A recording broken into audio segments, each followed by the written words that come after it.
guys, welcome back to this channel. If you're new, then welcome to this channel. Well, I'm back with one more interesting video, and this is all about Python Matplotlib, as this is the series of the Python Matplotlib tutorial. Today we are going to learn something new about bar chart, and in the previous tutorial we have learned about line chart. If you guys are still beginners, then I will suggest you to start from beginning, like from Matplotlib introduction, then go through line chart, and then come here so that you will understand how the things are going on right now. So yeah, let's start learning the bar chart. And in this video, we will learn how to create bar chart and how to create vertical bar chart and also the horizontal bar chart. Let's start coding.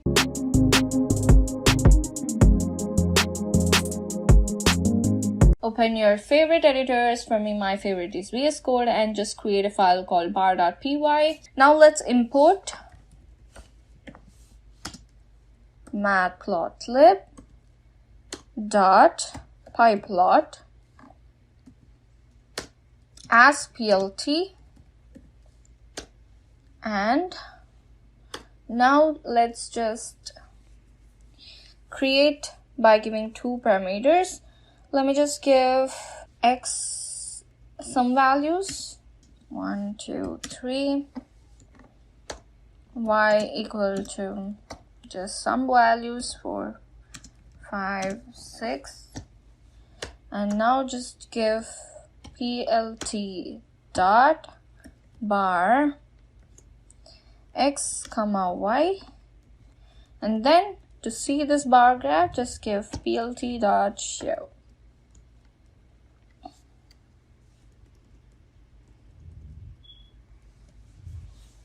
And if you run this one, you're going to see a bar graph. Yeah, something like this. But this is just a basic bar graph. And in the previous videos, I have also told you how to create labels and how to give title to the graphs, all these things. So today we are going to focus on just on bar graph. Instead of giving x, y, these things, let's just focus on giving some real-time values. Like for example, instead of x, let's just give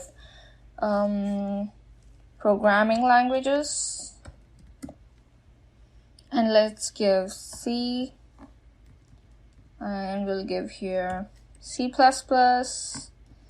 and we'll give Java, and we also give Python. These are all programming languages. Oh, sorry. Right? Now we'll give scores. Instead of y, let's just give scores, and let's give some rating or score or just some value to that C. Something like 40, or let's just give 20 here. These are just random numbers. As we took 4 values here, we also have to give 4 things, because this is a graph. We are plotting something over there. You know how we plot? We will give x and y values. Similarly, instead of x, we are giving programming languages, and instead of y, we are giving scores, so that we can get a reasonable value, something like that. We'll just give 15 here, and we'll give 30, something like that. And instead of x and y, we will give programming languages, and we'll give scores, and let's see what happens.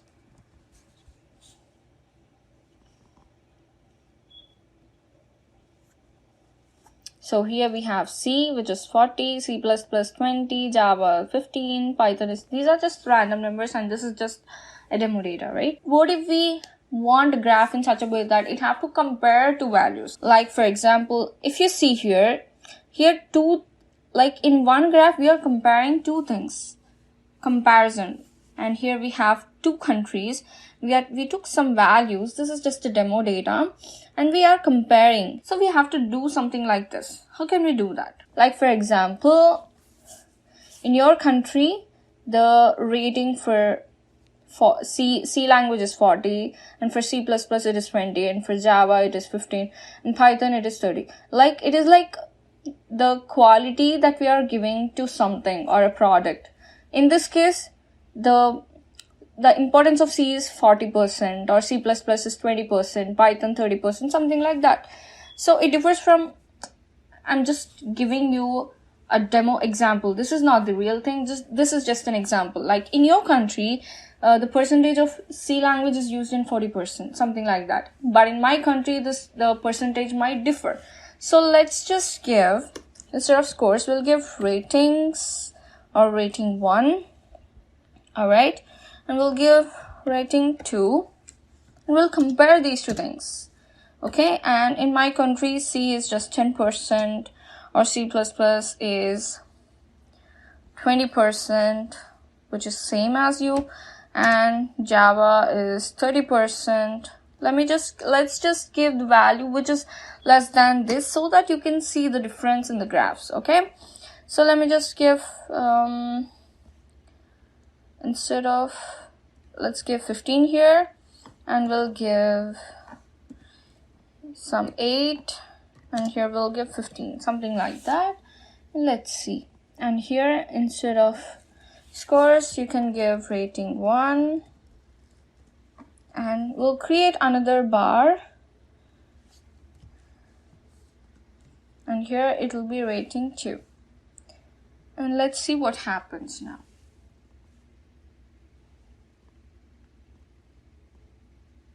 And here we have all these things, like in C, like it is comparing two things in the same one, right? Like here, if you see, C language in your country is 40 and in my country it is 10. In your country, C++ is 20%, in my country it is 15% used. In your country, something like that. So these are just the values. It is comparing in the same graph, right? Instead of this, I want this orange bar to go besides this. Like here, if you see here, it is comparing two values, but side by side. I want something like this. How can we do that? That is why we use Numpy. So Numpy is actually a Python library which is used to calculate all array things, like all mathematical calculations and even some array operations. Okay, let me tell you how we use this array here. So just import numpy as np. Now we are going to create some interesting value which is called, for example, y positions, okay, equal to np dot arrange. There is a method called arrange of len of programming languages. What is happening? Let me show you. Just give print y, pause here, y positions, and just, if you run this graph, you will get a bar graph, and if you see here in the command, you got 0, 1, 2, 3. What are these 0, 1, 2, 3? These are actually the values, the length, like the index name, like C is 0, C++ is 1, Java is 2, and Python is 3. It is just creating an array in which it is storing all those index values. And we are going to access these index values. So here, if you see, this is what Numpy exactly does. And why we are doing it, I'll let you know soon. And now what are we going to do is, we are going to use this y positions instead of programming languages.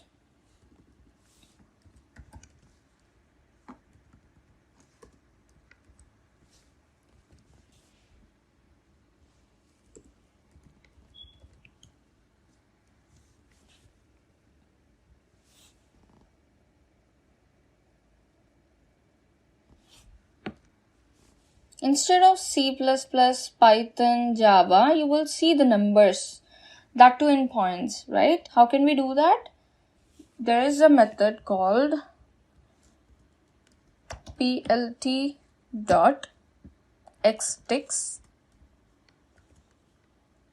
Just give y positions and programming languages.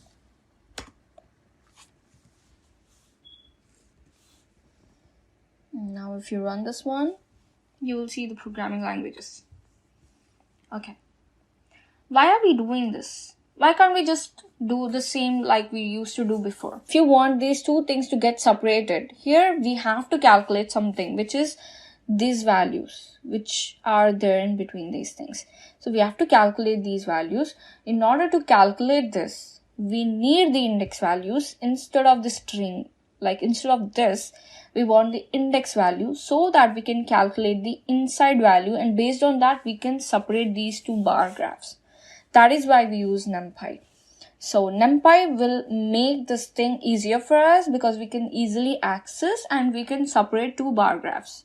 Let me show you how. First, we will change the width, which is width something 0.4. We'll also give the same thing here, width 0.4. Just try to understand this thing, guys, because we have two bar graphs here, not one. We have two bar graphs and we are going to separate these two bars. So if you run this one, now we have changed the width, right? Now what we'll do is we'll give minus 0.2 and here we will give plus 0.2. And if you run this one,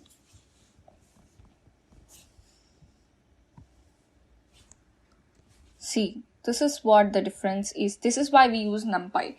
So this is actually changing the position of the graph. It is changing the position of the bar. See, now it is different here and it is looking different. Something like that. That is why we use Numpy. Numpy is basically used to calculate array and mathematical calculations. So here we are converting the bar values in the form of an array. Like we are manipulating this in the form of an array and we are doing some operations in such a way that these two bar graphs come side by side instead of aligning in a single line. Something like that. I hope you guys understand the difference between the normal bar graph and the bar chart after using this Numpy. This is what I want you guys to know. I hope you guys understand how we use Numpy here. So this bar graph is actually vertically aligned, right?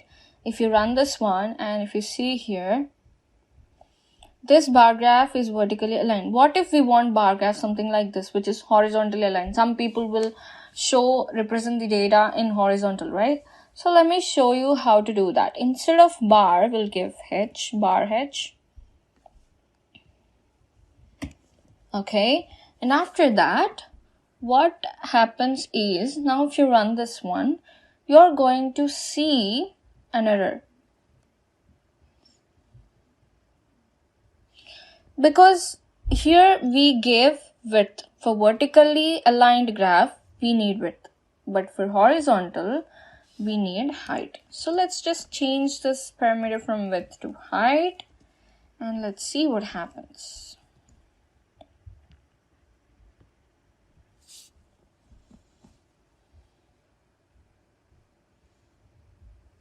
So yeah, it looks something like this, but there's a mess here. You cannot see these values.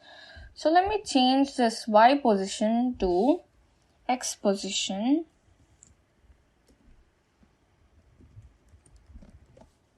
And here we will give Y ticks. That's the only change we have to do if you want horizontally aligned graph. Yeah, something like this.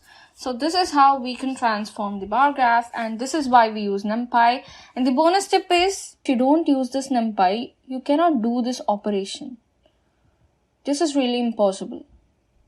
Because you cannot minus a string to 0.2. And if you want to access its index, you have to write a different logic, which creates more lines in the code, and which is really makes the code looks complex, and even the new person will not understand what's going on here. So instead of that, if you just import this Numpy and just use this arrange, and here you are going to access all the index values, and from there if you do minus 0.2, then it will be easy for you to access, and you can represent the graph clearly. This is what I want to tell you. That's why we use Numpy. So this is all about bar graph in Matplotlib. Like, we have created the horizontal graph, we have created the vertical graph, and we took two values and we compared it. And if you want to create the labels, you can just do that. plt.xlabel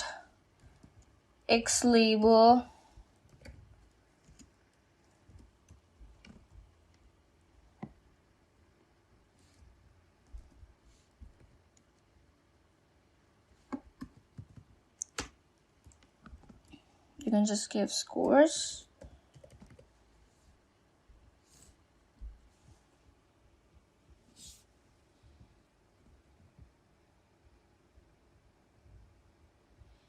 Yeah, and if you want, you can give title as well.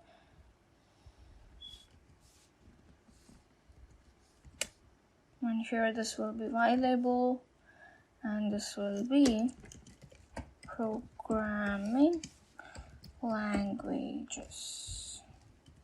If you want to change the color, if you want to change font, if you have seen the previous tutorial, then you will understand how to do that. For now, I'm just to simplify it and I just gave some labels. Yeah, here you can see programming languages and here you can see labels. So yeah, this is all about bar graph. I hope you guys learned something new and interesting today. In the next video, I'm going to talk about pie chart, and how we are going to do that, I'm going to tell you. If you like the video and if you understand how Numpy exactly works, then give a like. Subscribe to my channel if you want to know more about these things. See you in the next video.